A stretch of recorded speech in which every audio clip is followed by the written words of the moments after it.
Alô, irmãos da Betel Editora, Igrejas Madureira, a paz do Senhor a todos.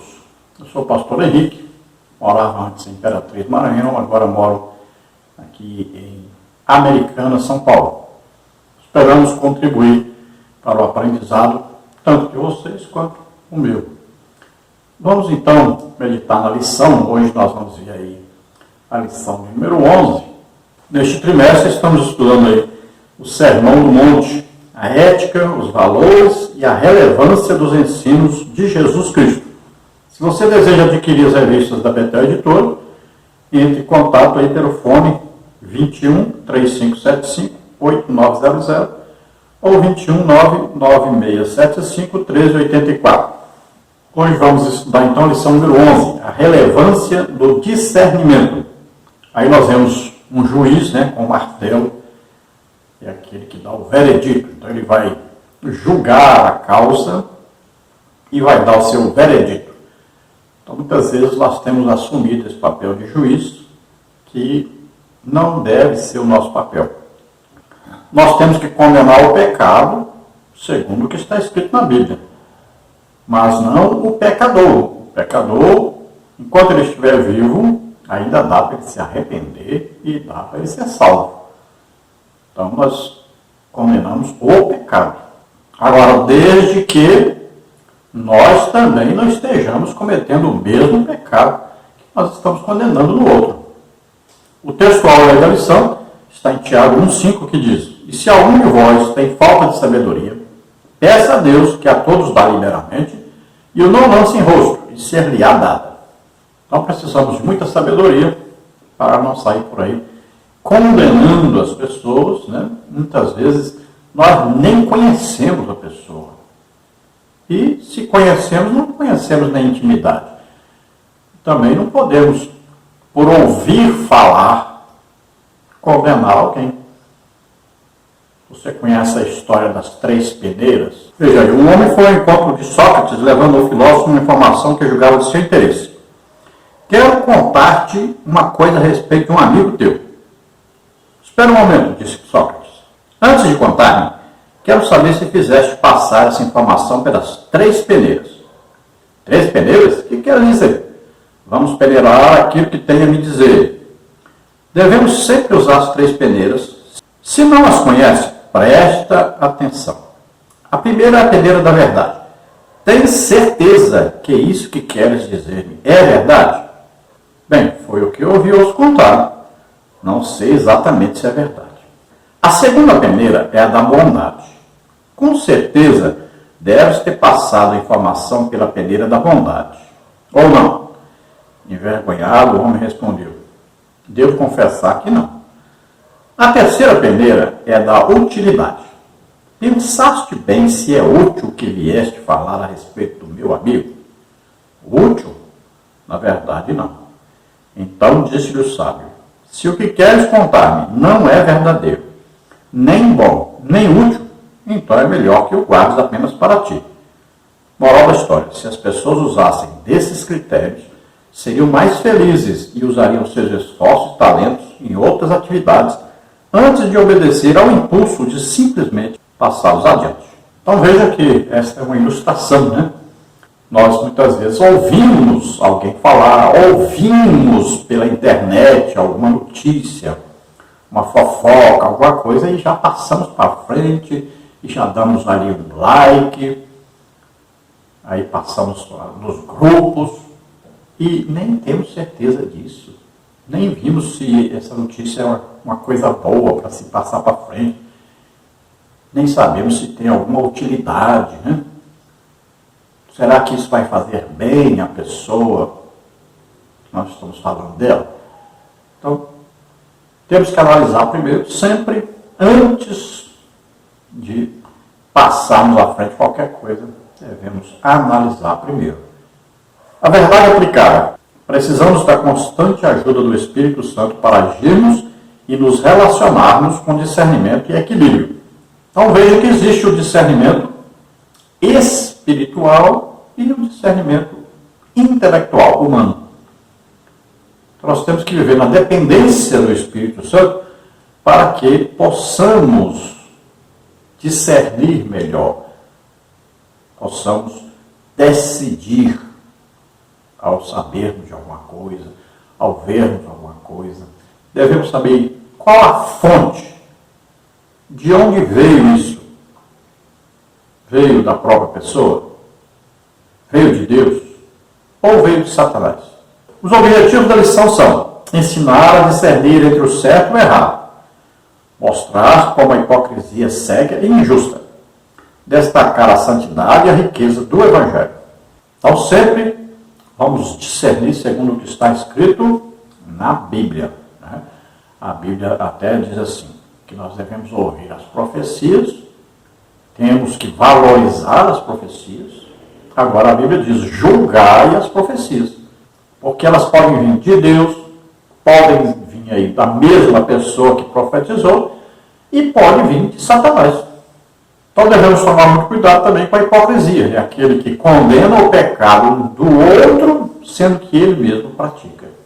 Devemos viver em santificação, porque se nós estivermos em santificação com a vida correta, então nós poderemos ajudar as outras pessoas, né, discernindo o que elas estão fazendo, o que elas estão falando, e podemos ajudá-las a sair de problemas, né, de coisas que estão prejudicando a vida dela. O texto de referência da lição é Mateus 7, de 1 a 5, que diz assim: não julgueis para que não sejais julgados, porque com o juízo com que julgares sereis julgados, e com a medida com que tiveres medido, vos hão de medir a vós.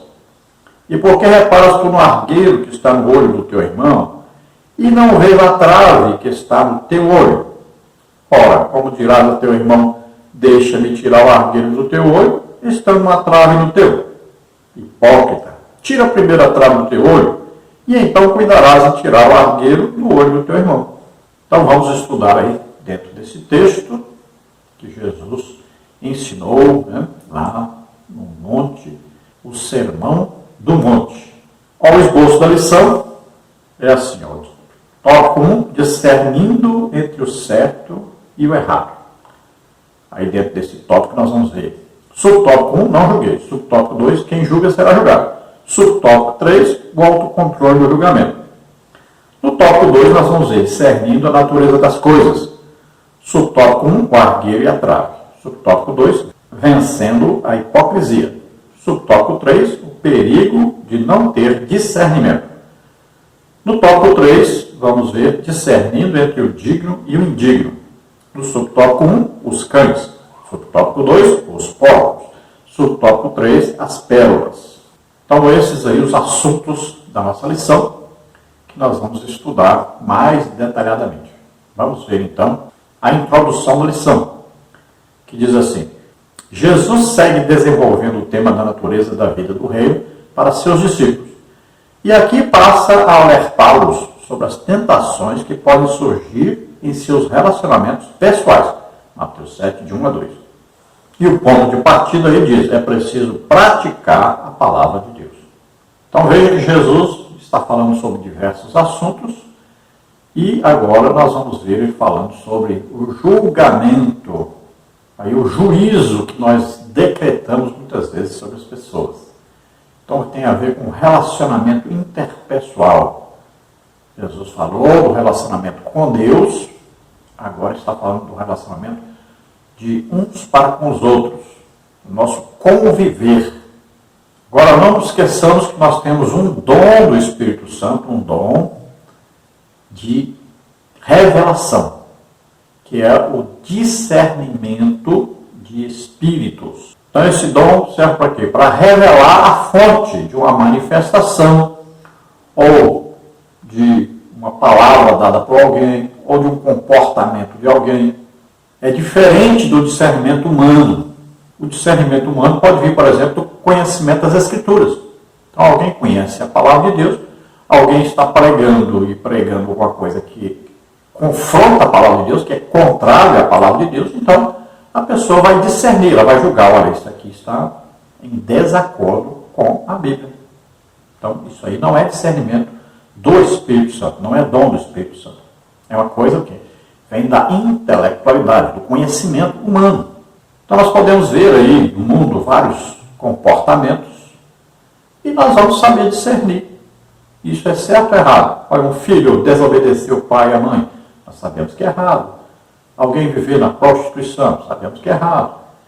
Então, são coisas que nós julgamos, todos os dias nós julgamos várias coisas. Nós vamos olhar se está certo ou errado. Então, nós sabemos na hora, nós julgamos e já detectamos se está certo ou está errado. Então, nós podemos usar o nosso intelecto, a nossa inteligência, o nosso conhecimento, aquilo que aprendemos de nossos pais, de nossos professores. Agora, isso aí é um conhecimento humano, intelectual. Agora, o conhecimento dado pelo Espírito Santo, esse discernimento espiritual, aí ele vai revelar algo que está oculto. Vamos ver um exemplo clássico. Paulo estava junto com Silas, pregando o Evangelho, e vinha uma moça todo dia dizendo: esses homens são servos do Deus Altíssimo e estão aqui para pregar a respeito da salvação. É verdade? Verdade. Ela fazia isso todo dia. Paulo todo dia escutava isso e achava que a moça estava até ajudando a pregação. Deve ter até elogiado a moça. Mas, um dia ele estava ali e o Espírito Santo lhe deu uma revelação sobrenatural de que aquilo que aquela moça estava fazendo era produto de uma ação de demônio. Por quê? O apóstolo Paulo iria embora e ela ficaria ali e todos diriam: realmente essa moça sabe muita coisa, sabe revelar coisas ocultas. E ela ia ficar mais importante do que ela já era e ia render mais dinheiro ainda para o seu proprietário, que no caso ela era uma escrava. Então, o que Paulo faz? Olha só, se o discernimento é dado, é revelada a fonte daquela manifestação, daquela palavra, agora o que acontece? Nós temos que fazer o quê? Expulsar esse demônio que está por detrás dessa manifestação. Então veja que aí é uma manifestação de demônio. Aí precisa do discernimento do Espírito Santo para revelar essa fonte. Eu já expulsei demônio, por exemplo, de uma mulher que estava falando em línguas, só que não eram línguas do Espírito Santo. Era demônio imitando. Veja só. Então você recebe o discernimento do Espírito Santo. Às vezes a pessoa está pulando, rodopiando na igreja, e não é uma manifestação de alegria do Espírito Santo ali. Ali, às vezes, é uma manifestação de um demônio que está ali tentando atrapalhar o culto.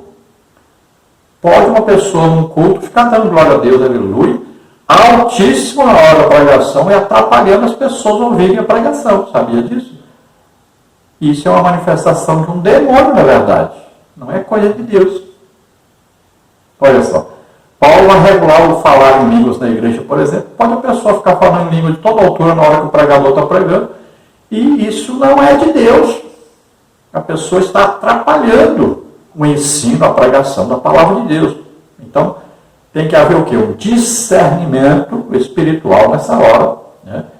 E pode até a pessoa, com o próprio discernimento de estar lendo a Bíblia, saber que isso vai atrapalhar as pessoas ouvirem a pregação do Evangelho. Então, quando existe uma manifestação sobrenatural do discernimento do Espírito Santo, aí é uma coisa de Deus e é certeira dele, é verdadeira, não há dúvida nenhuma. Agora, quando é um discernimento, um julgamento feito pelo ser humano, usando o seu intelecto, aí é passível de erro. A pessoa pode estar julgando erradamente. A lição fala aí de trave no olho, né, e de cisco no olho.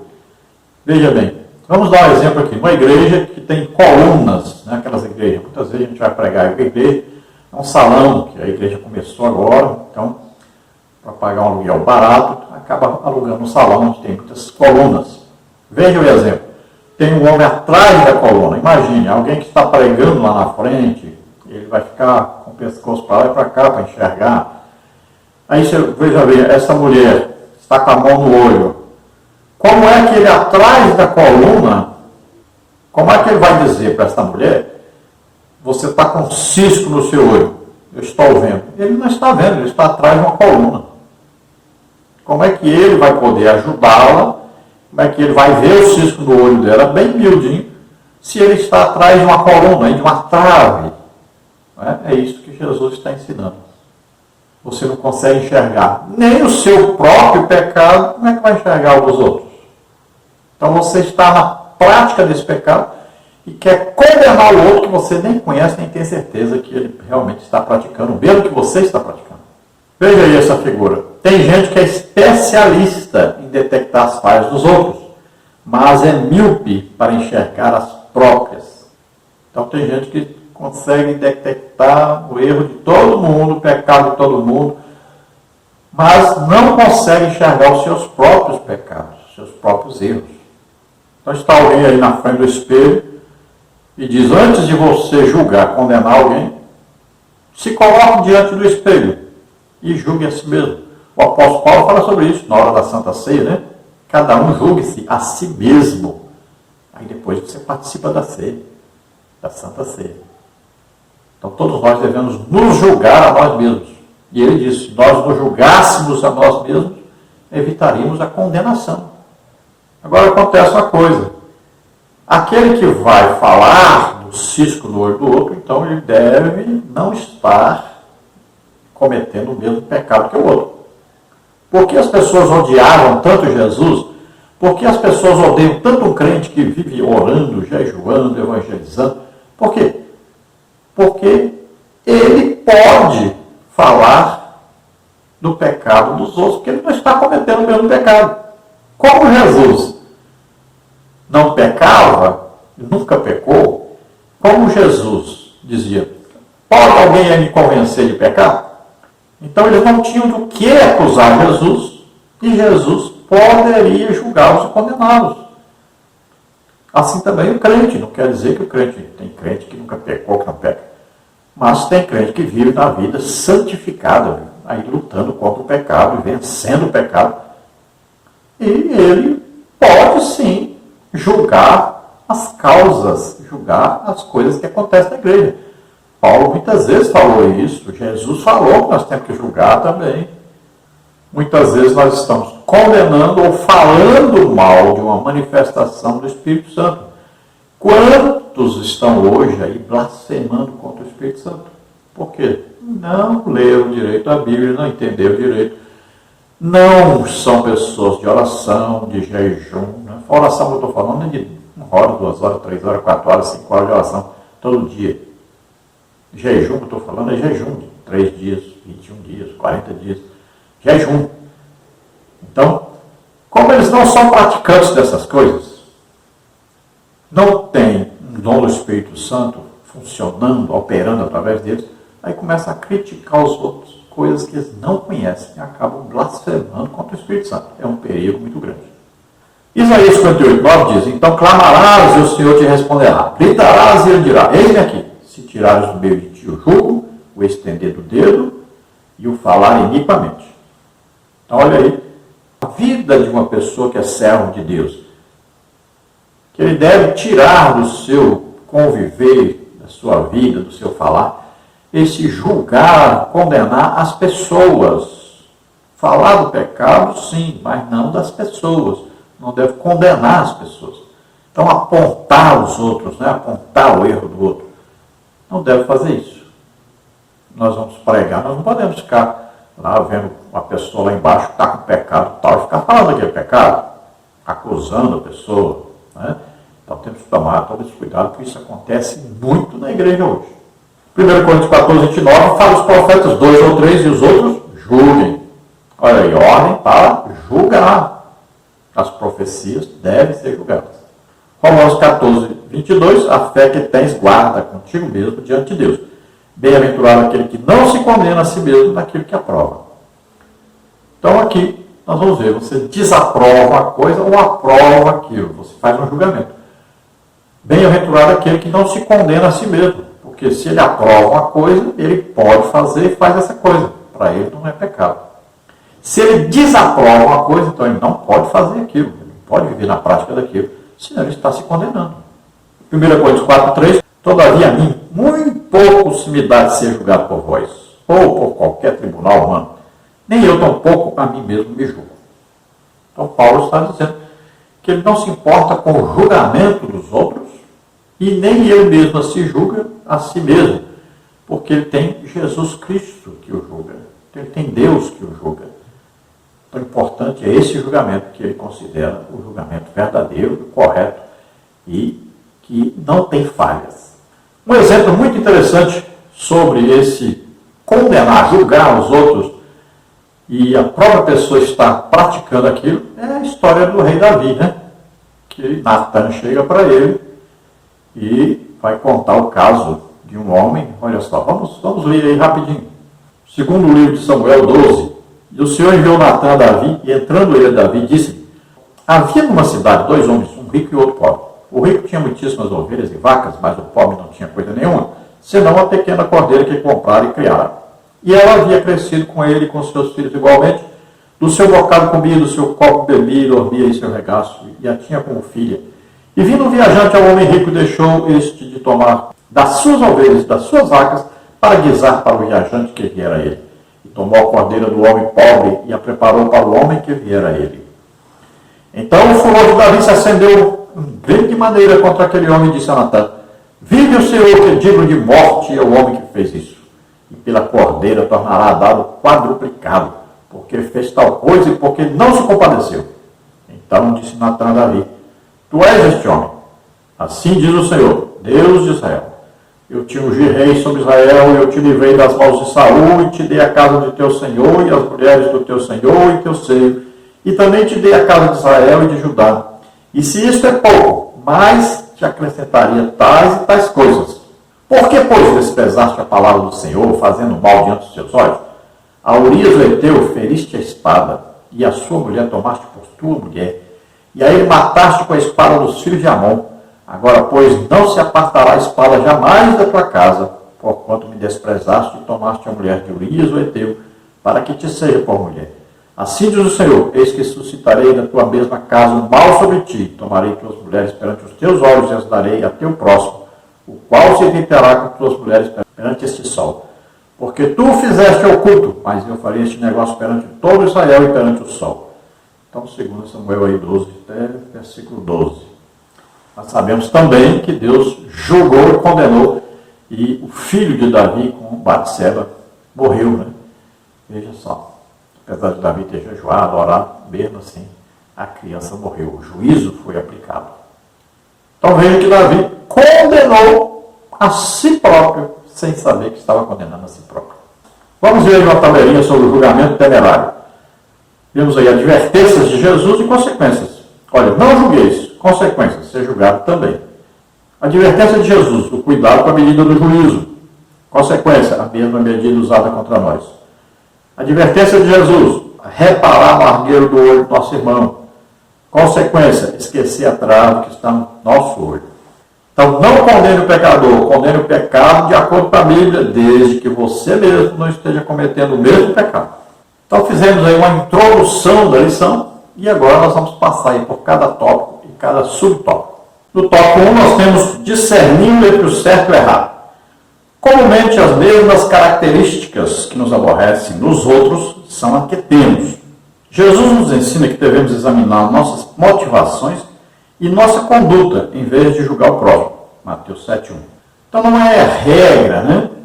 Mas acontece muitas vezes a pessoa está condenando nos outros aquilo que ele mesmo pratica. Como ele não consegue ficar livre daquilo, ele acaba condenando o outro que faz aquilo. Para que ele faz isso? Para parecer a todo mundo que ele não faz aquilo. Esse é o hipócrita. É o caso dos fariseus, né? Que acusavam todo mundo de fazer o que eles mesmos faziam. No subtópico 1, não julgueis. Jesus dedicou um espaço considerável para condenar os líderes religiosos por sua hipocrisia, que os levaram a uma aparência externa de justiça para serem elogiados pelas pessoas. Mateus 6, de 1 a 18. Agora reconhece que seus discípulos também podem cair na mesma hipocrisia. Mateus 7, de 1 a 5. Então Jesus falou muito sobre esse juízo que os religiosos, né, eles praticam sobre os outros. Às vezes a pessoa está condenando, por exemplo, né, vamos ver aí, os costumes, por exemplo. A pessoa condena o vestir das pessoas. Aí vai para Camboriú, vai para a praia lá. Aí estão lá as mulheres de biquíni, o cara só de shortinho, um pastor. Mas na igreja ele condena as mulheres, qualquer coisinha na roupa, os homens e tudo. Né? Eu conheci um pastor que condenou o povo a não assistir televisão, não podia. E aí descobriram lá no sítio dele que tinha uma televisão de todo tamanho. Olha só. Então acontece muito isso.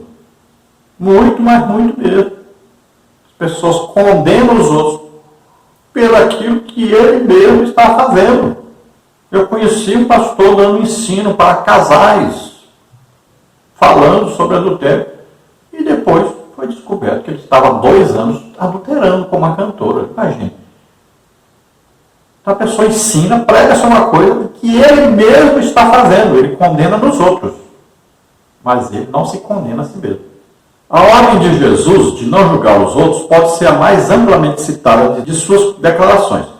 Muitas pessoas usam esse versículo na tentativa de silenciar seus críticos, interpretando que Jesus queria dizer: você não tem o direito de me dizer que estou errado.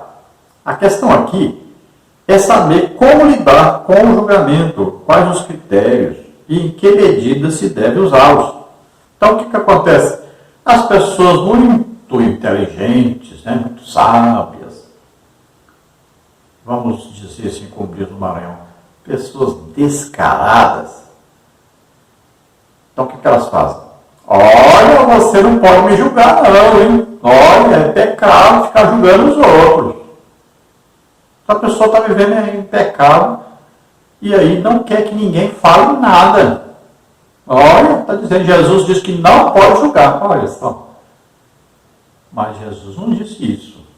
Então temos que entender claramente que é para ser julgado. E a Bíblia está cheia de exemplos de julgamentos que os crentes fazem. Nós vamos julgar até os anjos. Imagina. Então nós devemos julgar segundo a Bíblia e sempre condenar o pecado e não o pecador. O pecador nós temos que fazer todo o possível para trazê-lo para Deus, para restaurá-lo à posição de filho de Deus. Então nós cremos que Jesus estava mais especificamente falando aí sobre os fariseus, né? Que eles eram os religiosos que julgavam a todos. Então eles condenavam as pessoas pelos mesmos pecados que eles mesmos cometiam. Jesus os chamou de sepulcros caiados, por fora tudo branquinho, limpinho, por dentro carne podre e ossos. Então, eles representavam o papel, eram atores, né? Representavam o papel de santos, de corretos, mas não eram. Veja Mateus 7,20. Portanto, pelos seus frutos os conhecereis. Então, aí, o resultado da vida de um crente. Principalmente o que é? Almas, né? Ganha almas, é usado por Deus em dons do Espírito Santo, é batizado pelo Espírito Santo, fala em línguas, paga as contas em dia, né?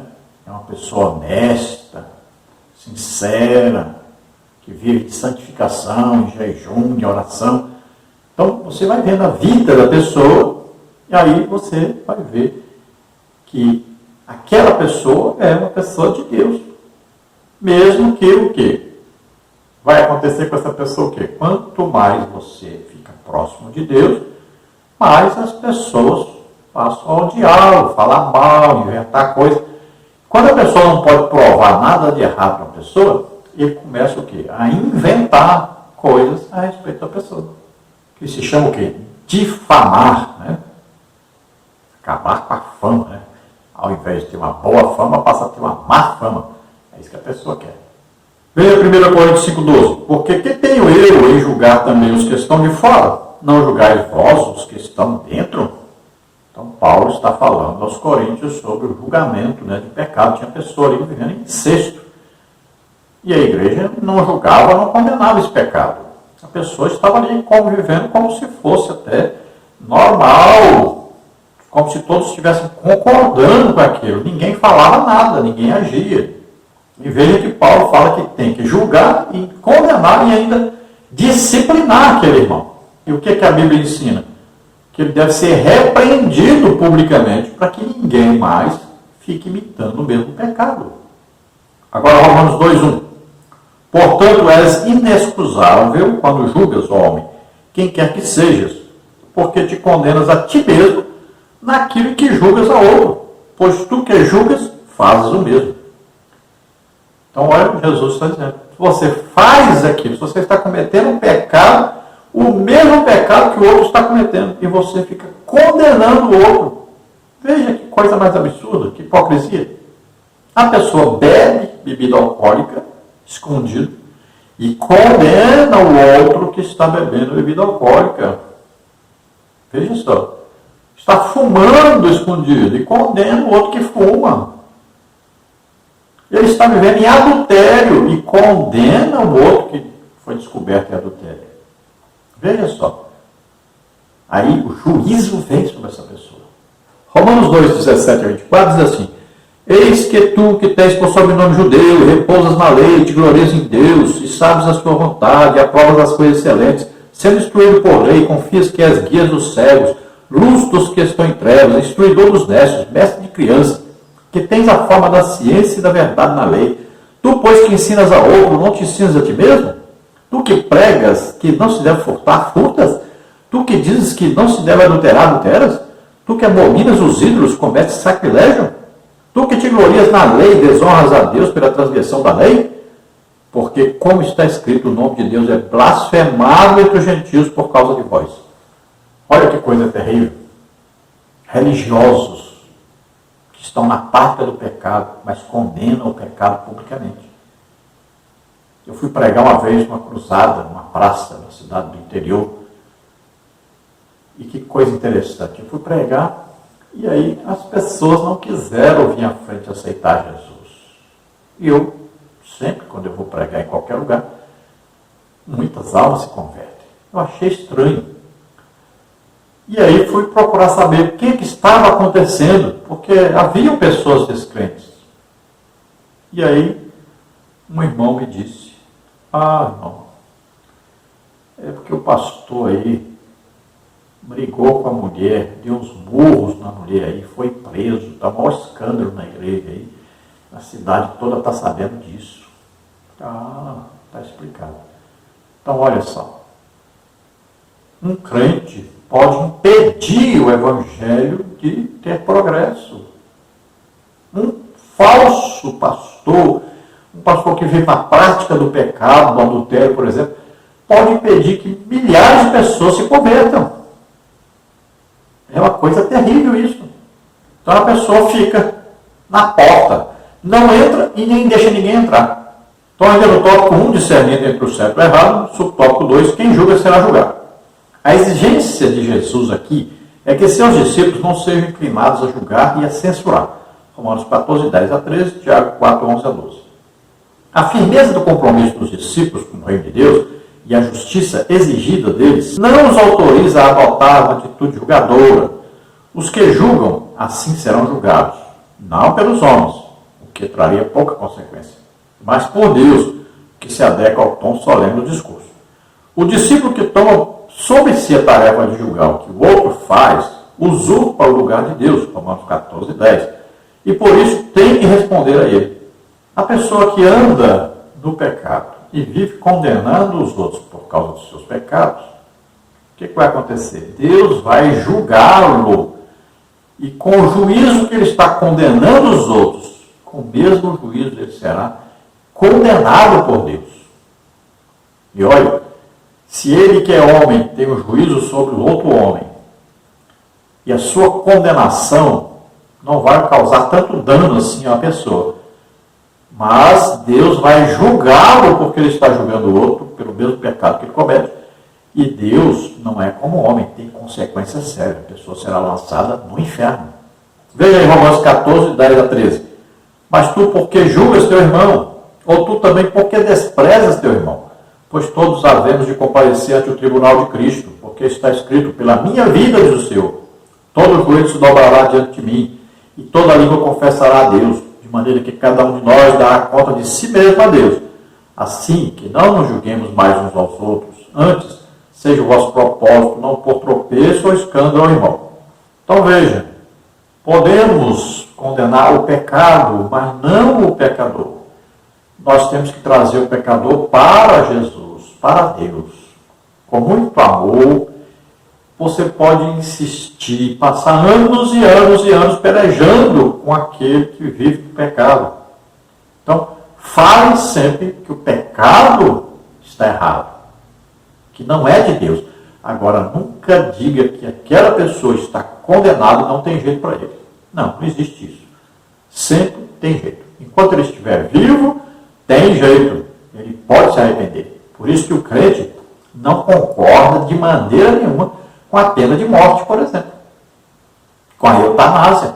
Quantas pessoas, olha, veja, por exemplo, Schumacher, quanto tempo ele passou aí sem acordar, sem falar nada. De repente acordou.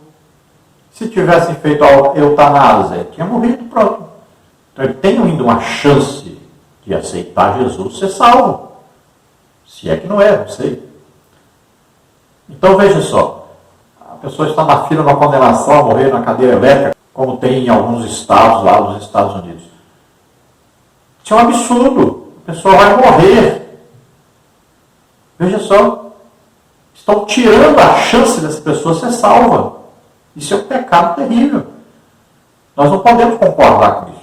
Enquanto a pessoa está viva, ela pode se arrepender. Olha lá o ladrão ao lado de Jesus na cruz. Na hora de morrer, foi salvo. Por que o aborto é um pecado terrível? Porque ali é uma vida. Só quem pode tirar uma vida é Deus. Aquela pessoa, ela vai poder nascer, crescer, vai poder aceitar Jesus, ser salvo. Quem sabe ser um instrumento maravilhoso na mão de Deus. Quando você mata, você faz um aborto, por exemplo, você está tirando uma vida que Deus tinha um plano maravilhoso naquela vida. E a Bíblia diz, não matarás. Tiago 4, 11 e 12 diz, irmãos, não faleis mal uns dos outros. Quem fala mal de um irmão e julga seu irmão, fala mal da lei e julga a lei. E se tu julgas a lei, já não és observador da lei, mas juiz. Há só um legislador e um juiz que pode salvar e destruir. Tu, porém, quem és que julgas a outrem? Então nós não podemos condenar a pessoa. Podemos condenar o pecado. Sempre vamos falar. A Bíblia fala assim, Deus ensina assim. Isso aqui agrada a Deus, isso aqui desagrada a Deus. Então podemos falar contra o pecado. O pecador, não, o pecador sempre vai ter jeito de se arrepender, de ser salvo, conhecer a verdade, e a verdade vai libertá-lo. Continuando então, subtópico 2. Quem julga será julgado. John Scott nos diz que a ordem para não julgar não é uma exigência para ser sério, mas antes um pedido para ser generoso. Jesus não nos pede que deixemos de ser homens, suspendendo o nosso poder de crítica que ajuda a nos distinguir dos animais, mas que renunciemos à presunçosa ambição de ser Deus, arvorando-nos em juízo. Jesus não está ensinando que nós vamos perder agora o nosso senso crítico. Tudo que nós olhamos, escutamos, nós fazemos um julgamento. Olha lá, essa música é boa, essa música não é boa. Esta música tem aqui um trecho que não condiz com a Bíblia. Aquele pregador pregou assim, mas aquilo que ele falou ali está contrário à Bíblia, que a Bíblia diz assim, assim, assim sobre este assunto. Então, em tudo, nós fazemos um julgamento, uma crítica. Nós somos seres inteligentes. Nós pensamos, analisamos aquilo que ouvimos, aquilo que vemos. Então, não é isso que Jesus está falando. Então, Jesus está falando da pessoa querer assumir a posição de Deus. Você não pode condenar o pecador, não pode condenar aquele que errou. Você pode condenar o pecado baseado na palavra de Deus, mas não o pecador, não a pessoa. O homossexualismo, por exemplo, a pessoa está na prática do homossexualismo, ele chega na igreja, você vai mandar ele sair porque ele é homossexual? Claro que não. Nós condenamos o pecado que ele está cometendo, que é contrário à Bíblia, contrário à palavra de Deus, mas não a pessoa. A pessoa pode aceitar Jesus como seu e Salvador e ser liberta e nunca mais praticar isso. Então, entendamos isso. Podemos julgar o pecado de acordo com a palavra de Deus, mas não o pecador. Não podemos condená-lo, não podemos afastá-lo, não podemos desistir dele, porque Jesus não desistiu de nós. Então nós devemos pensar sempre, e se um dia um filho nosso, uma filha nossa, cometeu o mesmo pecado que a outra pessoa que nós ficamos condenando, e aí nós vamos condená-los também? Vamos desistir deles? Claro que não, nós vamos fazer de tudo para restaurá-los. Então não condenemos ninguém, porque isso pode acontecer, ou conosco, ou com alguém próximo da gente. Então não condenamos as pessoas, condenamos o pecado que as pessoas cometem. No subtópico 3, o autocontrole do julgamento. O texto indica que a prática que Jesus proíbe era habitual e se realizava entre os judeus. Mateus 7, 3 a 4, João 8, 15. Aparentemente, algumas pessoas têm uma necessidade psicológica de descobrir e divulgar defeitos de outras pessoas. Ninguém pode evitar formar uma opinião sobre outras pessoas e práticas. Desde a infância, aprendemos a importância de distinguir entre o bom e o mal, o belo e o feio, o certo e o errado. Então, olha, se você teve uma educação, por exemplo, uma educação num lar que não é evangélico, você conhece alguns princípios que são até antibíblicos, né? Talvez o seu próprio pai te ensinou a beber uma cachaça, uma cerveja. Seu próprio pai pode ter ensinado você a fumar, por exemplo. Então, você acha isso normal porque você não comparou isso com a Bíblia. Imagina, entendeu como é que é? Se você foi criado num lar evangélico, por exemplo, você sabe distinguir mais o que é certo e o que é errado, o que agrada a Deus e o que desagrada. Então não podemos condenar a pessoa, como podemos condenar o pecado. E a pessoa entendendo que aquilo é pecado, se a pessoa se arrepende, se entrega a Deus, ela vai conhecer que é pecado, que é errado e vai deixar aquilo, assim como nós não praticamos. Olha, Tiago 4,12 diz, só há um legislador e um juiz que pode salvar e destruir. Tu, porém, quem és que julgas a outrem? Então nós não podemos julgar, condenar ninguém. Jesus disse, olha, não temei os homens, temei aquele que pode lançar a sua alma no inferno. Então tenhamos temor de Deus. Não podemos praticar o pecado que nós mesmos condenamos nos outros. Mateus 7, 3 e 4 diz, e por que reparas tu no argueiro que está no olho do teu irmão e não vês a trave que está no teu olho? Ou como dirás a teu irmão, deixa-me tirar o argueiro do teu olho, está uma trave no teu? Então demos um exemplo aí, né, de alguém atrás de uma coluna, como é que ele vai ver o erro no outro se a trave está impedindo que ele veja? Como é que ele vai ajudar o outro a tirar um cisco, às vezes, que está no olho, uma coisa mínima, né? E ele mesmo não sai lá de trás da coluna. Olha só. Então, como é que nós podemos acusar o outro e condenar o outro por um pecado que, às vezes, é coisa mínima que ele fez, que ele errou sem querer até, e a gente que vive na prática de um pecado terrível, e aí aparecendo para todo mundo como se fosse mais santo que todo mundo. Imagina. Então temos que parar de julgar e condenar as pessoas. João 8,15 diz, vós julgais segundo a carne, e eu a ninguém julgo. Então Jesus está dizendo que ele não estava aqui na terra para julgar ninguém. Ele vai julgar ainda? Vai. Agora ele não estava aqui para julgar, ele veio para salvar as pessoas. Ele veio para condenar o pecado, mostrar o pecado, né? Porque a lei condena, ela mostra o pecado, ela revela o pecado, ela traz a condenação sobre o pecado. E Jesus veio fazer exatamente o contrário. Olha, ele veio pegar os pecados nossos sobre ele e morrer em nosso lugar. Então ele não veio para condenar ninguém, ele veio pegar a condenação de todos sobre ele. Continuando no subtópico 3. Ser capaz de analisar criticamente um objeto, ou seja, distinguir objetivamente entre os elementos, virtudes, características, é uma capacidade necessária na vida. Enfim, é preciso ser humilde para entender que nosso julgamento sobre as pessoas é apenas uma opinião, a expressão da qual podemos e devemos controlar. Salmos 34:3, Tiago 3:10. Então nós recebemos de Deus essa capacidade de analisar, de criticar, de ver o que é certo, o que é errado, né? O que nos agrada, o que desagrada. Todos nós temos isso. Agora, nós não recebemos de Deus o direito de julgar e condenar as pessoas.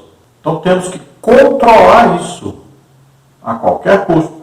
Olha o que diz Salmos 34:13.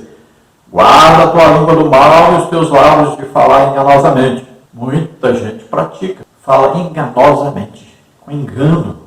Pessoa praticando o pecado, condenando o pecado do outro. E também devemos deixar de falar mal. Né? Não podemos ficar tudo que nós vemos e ouvimos falar mal daquilo. E muitas vezes nós nem conhecemos aquilo, nem sabemos como é que funciona aquilo. Nós ministramos algumas vezes em escolas de obreiros, nós falamos, né? Quem é que não fala mal do pastor? Dificilmente nós vamos ver alguém na igreja que não fala mal do pastor. Imagine. Agora, coloca uma pessoa dessa para ser pastor e vamos ver se ele dá conta. Olha aí, Tiago 3,10. De uma mesma boca procede bênção e maldição. Meus irmãos, não convém que isso se faça assim. Então veja que nós devemos ser a fonte, né, de bênção, de abençoar, de falar bem das pessoas, né, de elogiar.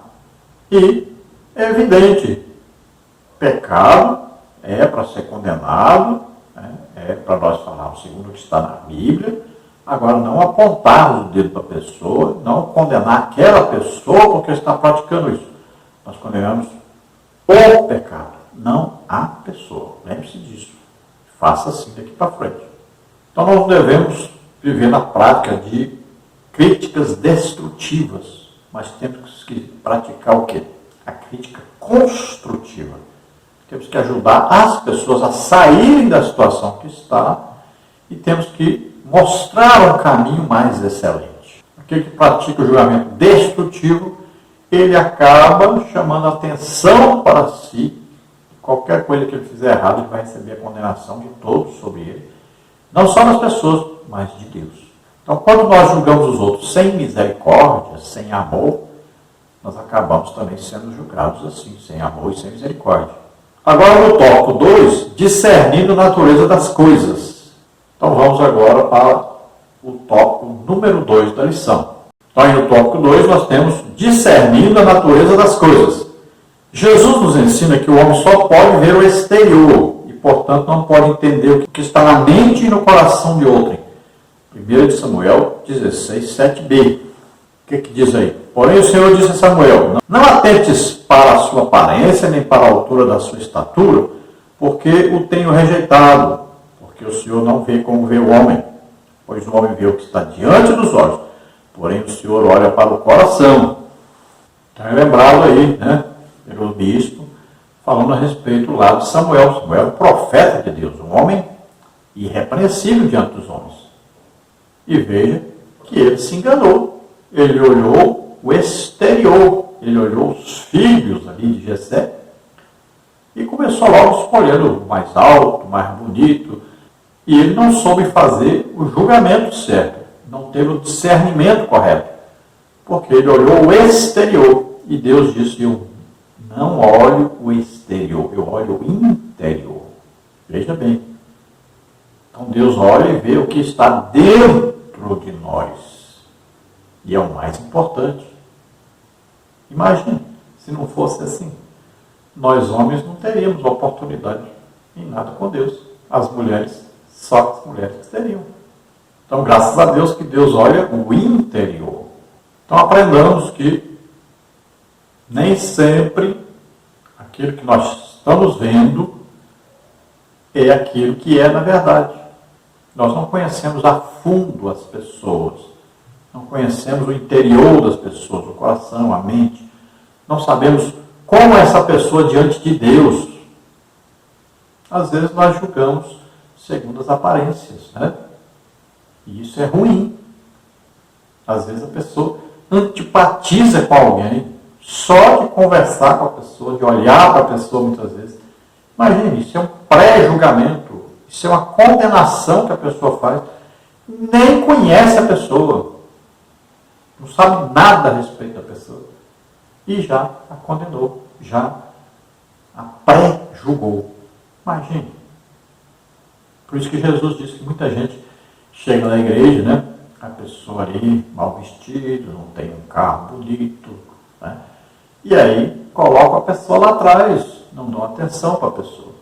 Mas chegam no carro bonito, as roupas finas, bonitas, aí coloca a pessoa lá à frente ou no púlpito. Imagine, nós estamos aí na época da política e nós estamos vendo aí pessoa, político senta no púlpito. E muitas vezes o obreiro, a pessoa que ganha almas, evangeliza, está aí jejuando, orando, estudando a Bíblia, esse fica lá atrás, abandonado, humilhado, nem tem chance na igreja. Imagine o que nós estamos fazendo. Jesus está de olho nessas coisas. Tópico 2, subtópico 1. O argueiro e a trave. John Scott nos diz que a trave, descrita por Jesus, se refere a um pedaço comprido de madeira lavrada que se usava na estrutura de um prédio. Quem estivesse atrás dessa madeira não poderia ver nem determinar precisamente a verdadeira natureza das coisas. O argueiro era uma lasquinha, ou um pequeno cisco. Tanto o homem que estivesse atrás de uma trave, quanto o que tinha um cisco, estavam impedidos de ver corretamente. Jesus estava dizendo que se uma pessoa não consegue ver corretamente, como pode, de alguma maneira, fazer juízo? Mateus 7, 3 a 4. Jesus não diz que é errado ajudar um irmão a tirar um cisco do olho. Errado é uma pessoa com uma viga no olho oferecer ajuda. Isso é hipocrisia. Mateus 7, 5. Então nós temos aí o exemplo, né, do irmão na igreja, com aquela coluna, ele está atrás da coluna. Como é que ele vai dizer para a pessoa que está lá na frente, deixa eu tirar o cisco aí do teu olho? Mas nem ele está enxergando direito, não está vendo direito, onde ele está, não tem jeito de ajudar. Então é a situação daquele que está cometendo um pecado gravíssimo, já que aí é uma trave, né? É uma coisa grande que está tapando aí a visão, e ele enxerga, ele quer enxergar o cisco no olho, uma coisinha simples que a pessoa faz, quem sabe até por engano, sem querer, errou alguma coisa, e aí a pessoa quer condenar o outro, sendo que ele mesmo está impedido de fazer qualquer julgamento, não está enxergando a verdade. Então é aquela natureza, vontade mesmo de condenar o outro e não enxerga os seus próprios defeitos. Então os nossos julgamentos são sempre parciais. Nós julgamos segundo o nosso conhecimento, né, nosso julgamento, sem conhecermos os detalhes, sem conhecermos as verdadeiras intenções. Nós não conhecemos, não sabemos, não temos certeza de nada, mas já julgamos e já queremos condenar. Então, na maioria das vezes, quando a pessoa condena o outro, ele mesmo é pior do que aquele outro. Ainda no tópico 2, discernindo a natureza das coisas, subtópico 2, vencendo a hipocrisia. A hipocrisia consiste em duas coisas. O hipócrita não reconhece o seu próprio pecado, que é maior que o pecado alheio. Depois finge justiça ao interesse espiritual, ordenando que os outros endireitem suas vidas. Fingir interesse espiritual era a característica mais notável dos fariseus. Mateus 7,5. Para esclarecer a questão, Jesus escolhe o olho como ilustração, pois é uma das partes mais sensíveis do corpo humano. Chega a ser ridícula a atitude de um homem com a trave do olho tentando remover o cisco do olho de outro. Os fariseus viam os pecados dos outros, mas não conseguiam enxergar as próprias transgressões. Jesus usou o olho como ilustração para nos ensinar a ter uma perspectiva espiritual da vida. Mateus 6, 22 a 23. Então Jesus escolheu aí falar sobre o olho, né? O cisco do olho, o outro com a trave do olho, porque o olho é muito sensível. Agora, é claro que a parte mais sensível do ser humano é o bolso, né? Falou em dinheiro, a pessoa já está na carne. Falou em oferta, em dízimo, pronto, arranjou a confusão. Então a parte mais sensível é o bolso, né? Das mulheres é a bolsa. Mas os olhos, né? Qualquer coisinha, qualquer cisco, né? Aí atrapalha tudo. Se atrapalhou a visão, pronto, atrapalha tudo. O corpo humano tem 5 sentidos. E aí o principal sentido é exatamente a visão. A pessoa, para ler, né, para andar, para ir em qualquer lugar, precisa da visão. Então, é considerado aí o mais sensível, que nós não podemos de maneira nenhuma ficar sem. Então Jesus está falando desse enxergar além da conta. Veja bem, como é que o pecado entrou no mundo? Por um olhar. Por que as vitrines das lojas, a loja fecha, mas a vitrine lá de vidro está aberta? Para você passar e olhar e desejar o que está lá. Porque no supermercado está lá no fundo o açougue, a padaria, o óleo de soja, o arroz, o feijão. Porque você vai lá comprar o que você necessita. E quando você volta, você passa olhando as prateleiras e você acaba pegando alguma coisa que você nem precisa, mas você compra porque viu, olhou. É concupiscência. A Bíblia está dizendo concupiscência dos olhos. É o desejo que tem dos olhos. Imagine, você vê um celular novo com alguém, você tem desejo de comprar. Você vê um carro, você tem desejo de comprar. Então, os olhos, né? A atração são os olhos. Por isso que Jesus disse, olha, se o teu olho te escandaliza, é melhor arrancar o teu olho, porque é melhor você entrar no céu com o olho só, do que você ir para o inferno com os dois olhos. Então, não está dizendo para você arrancar o olho aqui, mas é para você tirar a vista. Quando você olhar e ver que é um pecado, você vai cometer um pecado, tira o olho, olha para o outro lado. Né? Olha lá, por que Davi pecou com Batseba? Porque ele olhou e parou o olho e ficou olhando. Se ele tira a vista, olha para o outro lado, pronto, teria pecado. Então assim é a nossa consciência. Nós temos que ter consciência que nós somos pecadores, nós erramos e não podemos ficar condenando todo mundo por causa dos pecados, dos erros que eles cometem, porque nós também estamos passíveis de cometer os mesmos pecados. Mateus 7,5 diz, ó hipócrita, tira primeiro a trave do teu olho, e então cuidarás em tirar o argueiro do olho do teu irmão. Mateus 6, 22 e 23 diz, a candeia do corpo são os olhos, de sorte que, se os teus olhos forem bons, todo o teu corpo terá luz. Se, porém, os teus olhos forem maus, o teu corpo será tenebroso. Se, portanto, a luz que em ti há são trevas, quão grandes serão tais trevas. Então, olha só, a maneira de olhar para as coisas, né? Aquela coisa que a pessoa tem, já olha com a intenção de ver um erro. Aí não tem jeito, vai ver o erro.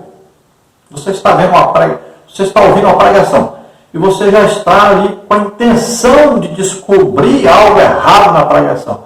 Pronto, você estragou a pregação toda, porque você está só olhando os erros e não aquilo que Deus quer falar para você.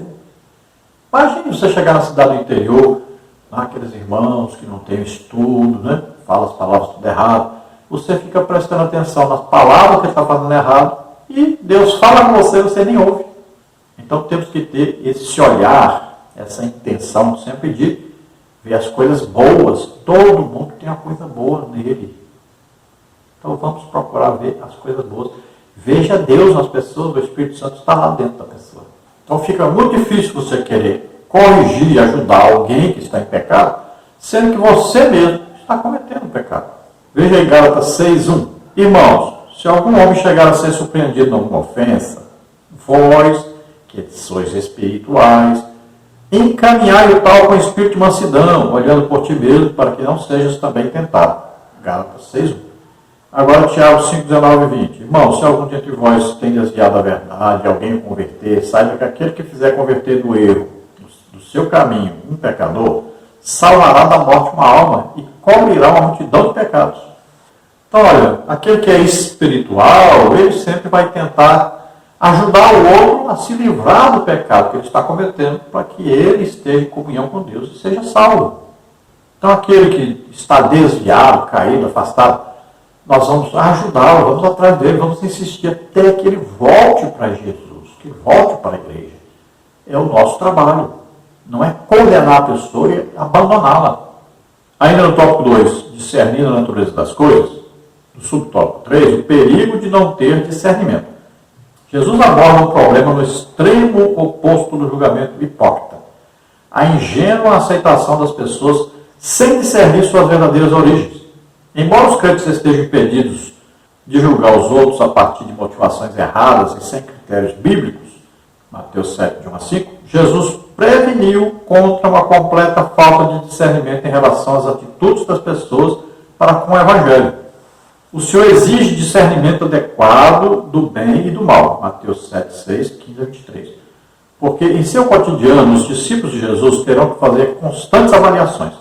A verdade não deve ser imposta aos rebeldes que a rejeitam, e as coisas santas não devem ser dadas aos que buscam os defeitos dos outros. Jesus insiste sobre a necessidade de sabermos classificar as coisas. Olha aí, Mateus 7, 1 a 5. Não julgueis para que não sejais julgados, porque com o juízo com que julgados sereis julgados, com a medida em que tiveres medido, vos vão medir a vós. E por que reparas tu no argueiro que está no olho do teu irmão, e não vês a trave que está no teu olho?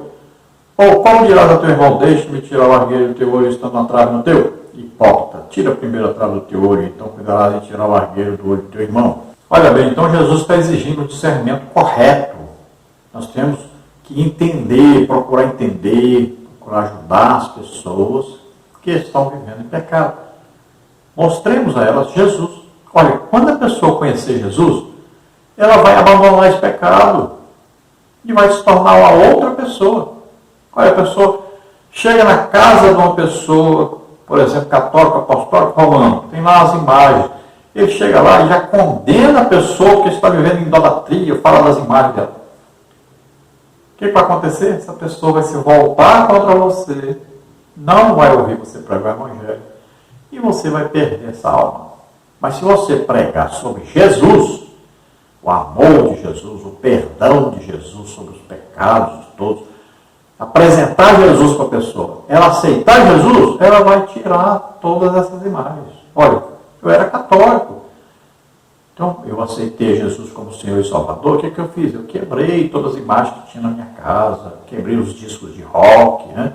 Por quê? Porque eu conheci Jesus. Se alguém tivesse dito para mim que aquilo tudo era do diabo, que estava errado e tudo, eu teria me revoltado contra a pessoa e nem ouvia o Evangelho. Então, eu aceitei a Jesus como Senhor e Salvador. E aí eu fui ler a Bíblia toda, eu li a Bíblia toda em 3 vezes, e aí eu fui ver o que é certo e o que é errado, o que agrada a Deus e o que desagrada. Então eu fui procurar o quê? Tirar tudo o que desagrada a Deus. É assim que funciona. Então isso aqui é dar coisa santa aos povos. E você quer falar logo, condenar a pessoa sem apresentá-la a Jesus. Você tem que apresentá-la primeiro a Jesus. E ela então vai ser liberta daquilo que ela está vivendo. Aí depois que ela aceitar Jesus, aí sim você vai ensinar a palavra de Deus, pregar, dizer o que é certo, o que é errado, o que condiz com a palavra de Deus. Aí sim essa pessoa estará apta a deixar isso. Olha aí Mateus 7,6. Não deis aos cães as coisas santas, nem deiteis aos porcos as vossas pérolas, para que não as pisem e voltando-se os despedacem.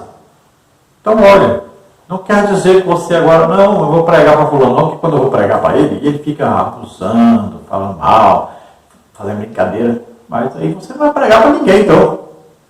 Porque eu, por exemplo, era um perseguidor dos crentes. Falava comigo, eu fazia brincar, xingar os crentes, ficar olhando qualquer defeito que o crente tinha falado. Já pensou se tivessem desistido de mim? Não, não é assim. Não é isso que Jesus está dizendo. Aquele que está buscando as coisas terrenas, né, materiais, então está preso ao rei da terra. Aquele que está buscando as coisas de cima, está vivendo em jejum, em oração, estudo da Bíblia, ele está buscando as coisas que são de cima. Aí um conflito. Tanto um quanto o outro começam a se acusarem e haverem defeito no outro. Então devemos tomar cuidado, porque devemos cuidar das coisas que são de Deus. A pessoa tem o Espírito Santo dentro, então ele é filho de Deus, ele pertence a Deus. Então tomemos cuidado, vamos tratar bem, vamos orar. Se nós temos que orar até pelos nossos inimigos, nós temos que abençoar até os nossos inimigos, imagine, meu irmão. 2 Coríntios 4,7 diz: temos, porém, esse tesouro em vasos de barro, para que a excelência do poder seja de Deus e não de nós. Veja, o poder é de Deus. O vaso de barro, quer dizer, nós estamos um corpo humano, frágil. Todo o poder vem de Deus. Nós somos instrumentos de Deus. Eu costumo dizer, eu sou um bisturi na mão de um médico. Ninguém é operado e agradece o bisturi, agradece ao médico. Então nós oramos, todo lugar que nós vamos pregar, às vezes são mais de 100 pessoas curadas, 200 pessoas curadas, recebemos dons de curar. Então nós oramos e as pessoas são curadas por toda parte. Agora, não é meu poder, não depende de mim. A coisa vem, é de Deus. Ele escolheu, é uma escolha soberana de Deus. Nós estamos no corpo humano, frágil. Nós somos frágeis, vasos de barro. Pode ser quebrado a qualquer hora por Deus. Então o poder é de Deus, a glória é para Deus. Pertence a Deus a glória, o louvor, a exaltação. Atos 16, 6 e 7 diz: passando pela Frígia e pela província da Galácia, foram impedidos pelo Espírito Santo de anunciar a palavra na Ásia. E quando chegaram a Mísia, intentaram ir para Bitínia, mas o Espírito de Jesus não lhe permitiu.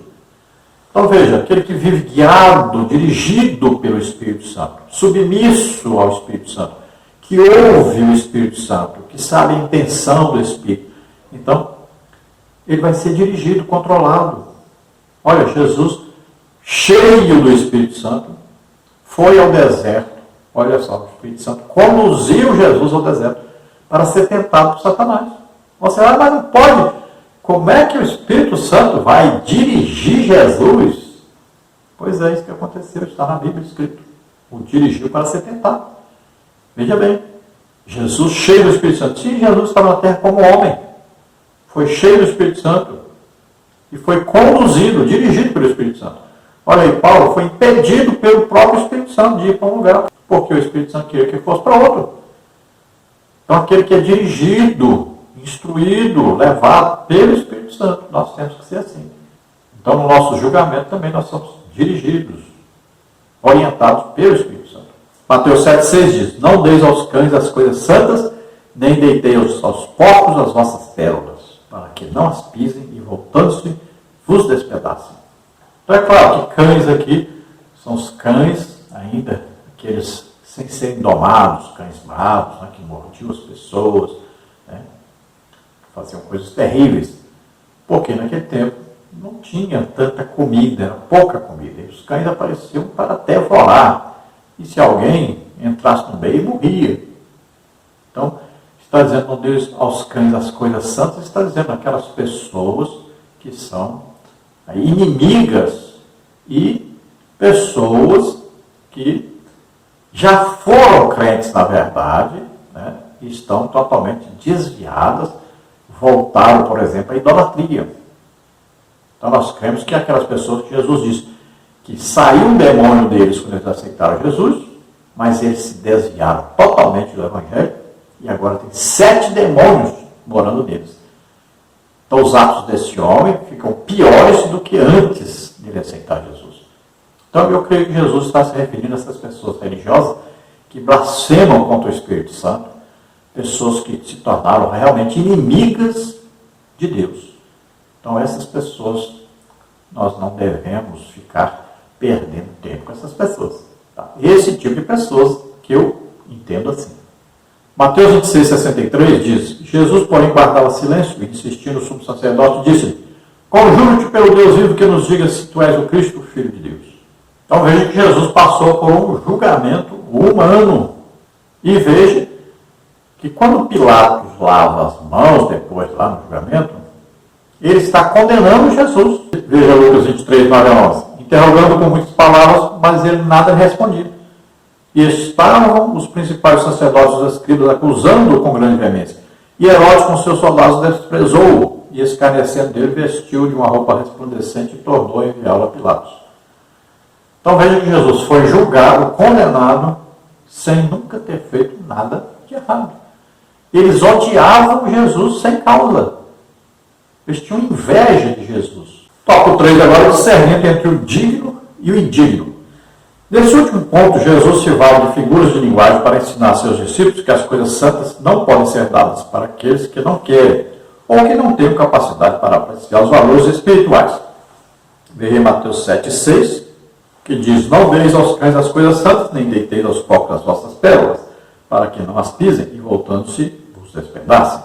Então Jesus se vale de figura aí, né? De porcos e pérolas.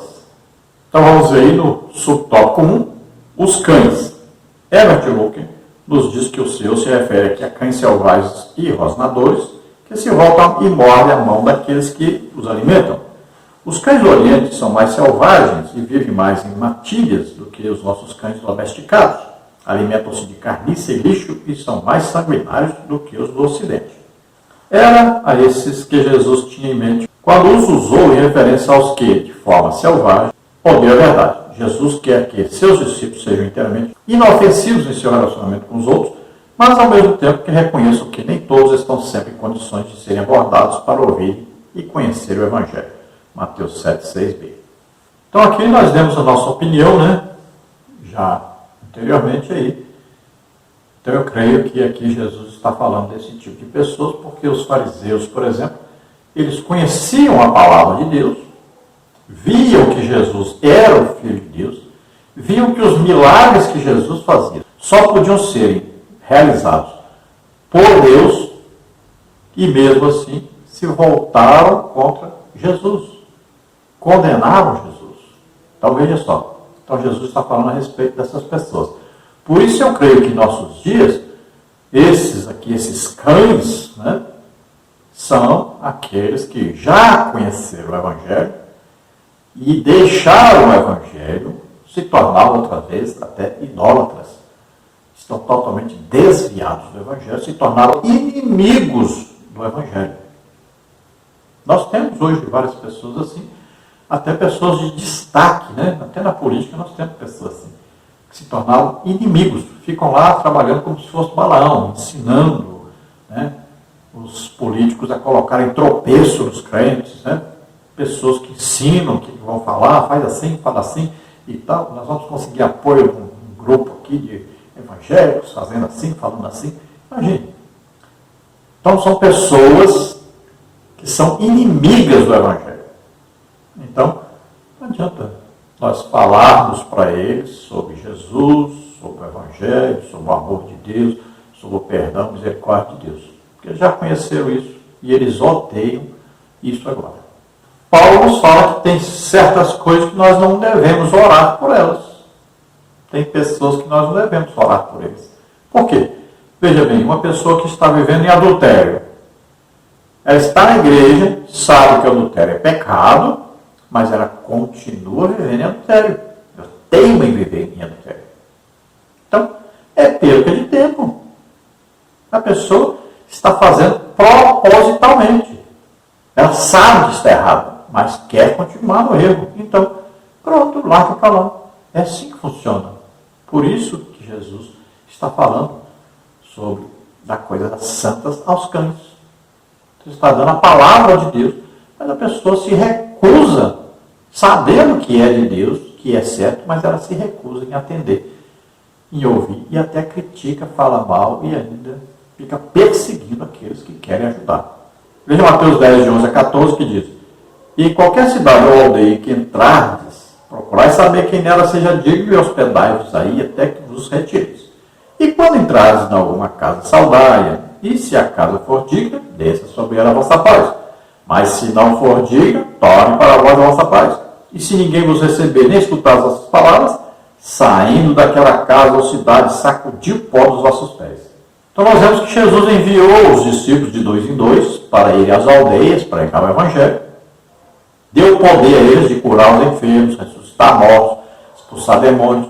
Veja bem, eles iam lá, pregavam, e Deus operava sinais, prodígios, maravilhas, para comprovar que aquela palavra era de Deus, que a pregação era de Deus, que aqueles homens foram enviados por Deus. O que as pessoas faziam? Não queriam recebê-los, não queriam ouvi-los. Então Jesus disse: é assim, pois sacudam o pó dos pés e saiam dali e vão pregar em outro lugar. Porque os judeus conheciam, eles sabiam que estava escrito a respeito de Jesus. Sabia que ele faria milagres, que ele expulsaria os demônios. Tudo está escrito na palavra de Deus isso. Então, eles não queriam, então pronto. Assim também Deus fez. Não querem não, eu abro a porta para os gentios. Então, é o forçar, não adianta forçar pessoas que conhecem a palavra de Deus, sabem que as coisas são de Deus, e não querem de jeito nenhum. Mateus 11:15 diz: quem tem ouvido para ouvir, ouça. Mateus 13 a 15 diz: por isso lhes falo por parábolas, porque eles vendo não veem, e ouvindo não ouvem, nem compreendem. E nele se cumpre a profecia de Isaías, que diz: ouvindo ouvireis, mas não compreendereis, e vendo vereis, mas não percebereis. Porque o coração deste povo está endurecido, e ouviu de mau grado com seus ouvidos, e fechou os olhos para que não veja com os olhos, e ouça com os ouvidos, e compreenda com o coração, e se converta, e eu o cure. Então veja, muitas vezes Deus chamou o profeta e diz, vai lá, diz para eles isso. Eles não vão ouvir. Eles não querem ouvir. Veja só. Mesmo assim, vá e pregue. Por quê? Eles não terão desculpa de terem sido condenados. Veja só. E assim, são várias pessoas que você vai, eles conhecem a verdade, sabem que é de Deus, mas eles insistem em não dar crédito, em não desejarem serem salvos, serem perdoados, conhecerem realmente a Deus como único Senhor, como único Deus verdadeiro, como Deus de amor, de misericórdia. E eles insistem. Não tem esse pessoal que é metido a ser aí ateu? Tem a pessoa que não quer ouvir falar sobre Deus de jeito nenhum. Para eles não existe Deus, não querem saber e não querem ouvir de jeito nenhum. Olha, os judeus, muitos judeus, se você falar de Deus para eles, eles até quer te matar. Então você não pode falar sobre Deus. Deus é só para nós judeus. Então eles se recusam a ouvir o Evangelho, mas se recusam mesmo. A ponto de Isaías, né? Deus usar Isaías para dizer, ainda que o povo de Israel seja como a areia do mar, o remanescente que será salvo. Então, lá no final da grande tribulação, é que eles vão realmente ver Jesus descendo, vai mostrar para eles a mão, os lados, vai dizer, olha o que vocês me fizeram. Aí é que eles vão se converter. Mas quantos nessa época já morreram e perderam a salvação? Porque não quiseram ouvir o Evangelho de jeito nenhum. Tópico 3, subtópico 2, os porcos. Essa analogia foi usada por Cristo para mostrar como as pessoas reagem quando estão vivendo uma rebelião aberta contra Deus. Pessoas rebeldes que teimosamente rejeitam sua verdade e fecham suas mentes e corações ao conhecimento espiritual. 2 Pedro 2,22. Isso não significa que devemos nos abster de ensinar o Evangelho para aqueles que são párias da sociedade. O próprio Jesus comia com pecadores e publicanos e os ensinava. Mateus 9:10. A ideia aqui é que é útil continuarmos pregando a verdade àqueles que a recusam. Assim como um porco não conseguiria entender nem apreciar a grande beleza e valor das pérolas, esses tais jamais poderiam entender o valor e a grandeza das verdades divinas. 1 Coríntios 2,14. Numa mesma multidão, nós temos ali pessoas que abrem o coração para Deus e querem Deus. Existem pessoas que não vão aceitar na mesma hora. E existem pessoas que não querem de jeito nenhum. Jesus não falou sobre a parábola do semeador? A semente caiu na beira da estrada. O chão era batido, tudo. Não penetrou. Os passarinhos vieram, pegaram a semente e comeram, pronto, levaram. Essa é aquela pessoa. Essa é a pessoa aqui que é como esses porcos, né? Não faz diferença. O que é pérola? Para eles não tem valor nenhum. O que é a palavra de Deus para esses? Não tem valor nenhum. Então, é isso que está sendo ensinado por Jesus. Tem pessoas que não dão valor, não querem saber de Deus, não querem se arrepender dos seus pecados, não querem ouvir o Evangelho, mesmo sabendo que é a verdade, que é bom, olhando para as pessoas, vendo que está produzindo coisa boa na vida das pessoas, mesmo assim, não querem. Então, esses é melhor nós não insistirmos com eles. Agora não quer dizer que nós não vamos pregar o Evangelho para todos, não vamos insistir, porque tem gente que passa 50 anos ouvindo o Evangelho para aceitar. Eu conheço gente que passou 50 anos indo à igreja, depois de 50 anos é que foi aceitar Jesus como Senhor e Salvador. Antes não aceitou. Então nós temos que pregar, insistir com todos. Agora, sabendo que tem esse tipo de pessoa. 2 Pedro 2,22 diz, deste modo sobreveio o que por um verdadeiro provérbio se diz, o cão voltou ao seu próprio vômito, a porca lavada ao espojador de lama. Então aqui está falando exatamente daquilo que eu falei sobre o desviado, né? Sobre aquele que já foi crente, conhece a palavra de Deus, conheceu os sinais, prodígios e maravilhas, viu Deus fazendo isso, e mesmo assim ele deixou o Evangelho e agora se tornou inimigo do Evangelho. Então, É esse porco aí, né? Que gosta de lama, gosta de viver no pecado. É o cão que vomitou e comeu o vomitado. Então veja só, ele deixou o pecado, voltou para o pecado. Mateus 9,10 diz: aconteceu que, estando ele em casa sentado à mesa, chegaram muitos publicanos e pecadores e sentaram-se juntamente com Jesus e seus discípulos. Então veja que Jesus pregava para qualquer pessoa, visitava, entrava na casa de pecadores, ele estava atrás de vidas, veio buscar e salvar os que se haviam perdido. Então nós temos que pregar a todos. 1 Coríntios 2,14 diz: ora, o homem natural não compreende as coisas do Espírito de Deus, porque ele parece loucura, e não pode entendê-las, porque elas se discernem espiritualmente. Então temos aí o homem natural, o homem espiritual, e temos o homem carnal. Esse carnal aí que eu acho que é esse homem. Tá? É aquele que conheceu a verdade e deixou. Então se tornou um escarnecedor, um inimigo da palavra de Deus.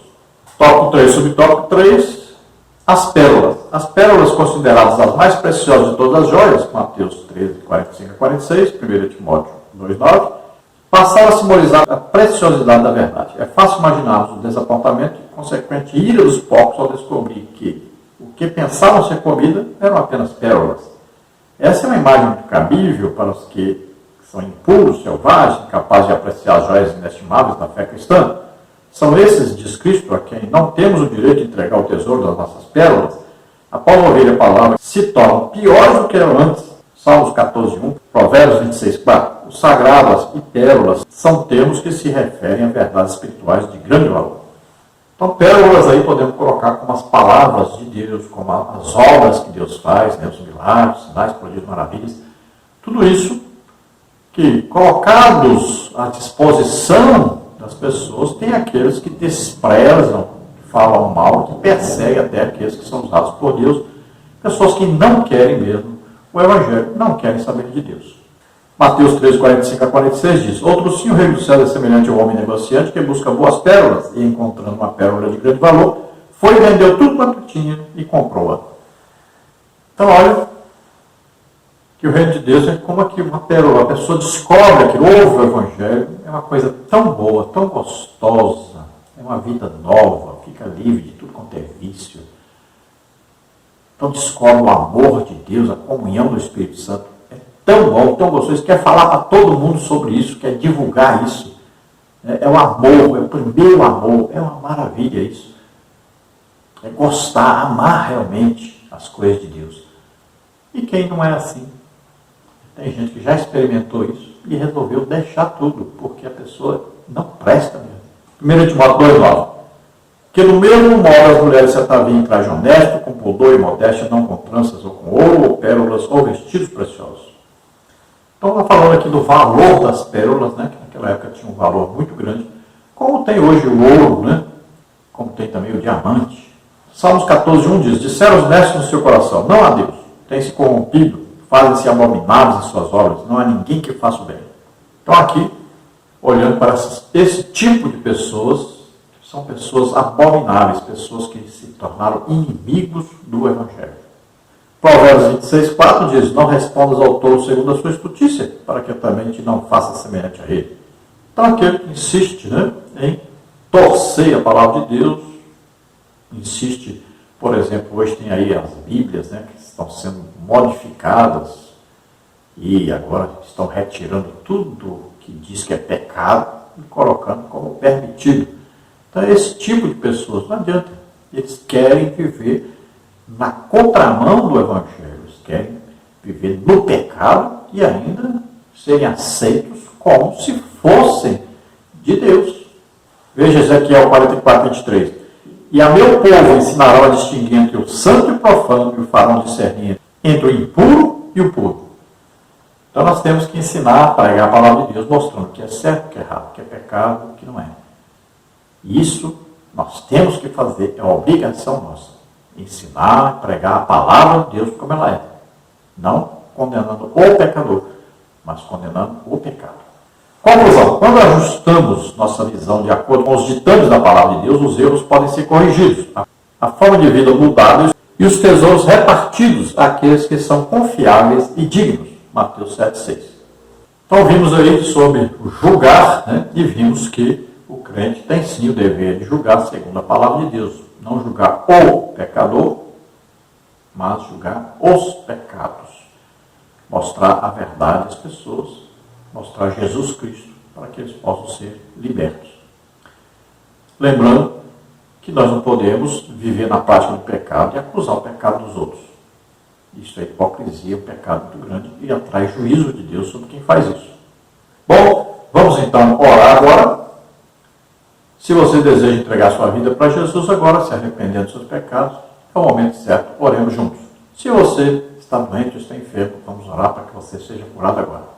Lembrando, se alguém deseja nos convidar para estarmos aí, nós, além de ministrarmos as aulas de escola bíblica dominical, ministrarmos o curso para professores, sobre missões, eu já fui missionário, graças a Deus, já abrimos 8 igrejas, né, no passado. Também fazemos ministrações sobre família. Então, nos convites estaremos aí. E ministramos também em todo lugar curas. Muitos lugares, na maioria dos lugares, são mais de 100 pessoas curadas. Também pregamos e as almas se convertem, graças a Deus. Vamos então orar agora. Pai querido, em nome de Jesus, te apresentamos essas vidas que se chegam a ti, arrependidos dos seus pecados, crendo que Jesus Cristo, teu Filho, veio à terra, nasceu como homem, viveu como homem, pegou sobre ele os nossos pecados, doenças, enfermidades, pegou sobre ele as nossas maldições e morreu em nosso lugar na cruz. E também ressuscitou. Pai querido, em nome de Jesus, recebe-os por filhos, concede a eles agora o Espírito Santo.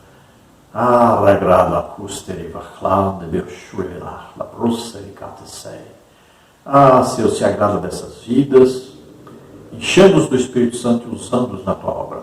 Em nome de Jesus, todo aquele que está doente, está enfermo, em nome de Jesus, solta agora toda doença, toda enfermidade. Toca, Senhor, neles agora e cura totalmente, em nome de Jesus. Amém? Glória a Deus. A paz do Senhor a todos. Esperamos ter ajudado os irmãos aí com as revistas da Betel Editora, da Igreja Assembleia de Deus, Madureira.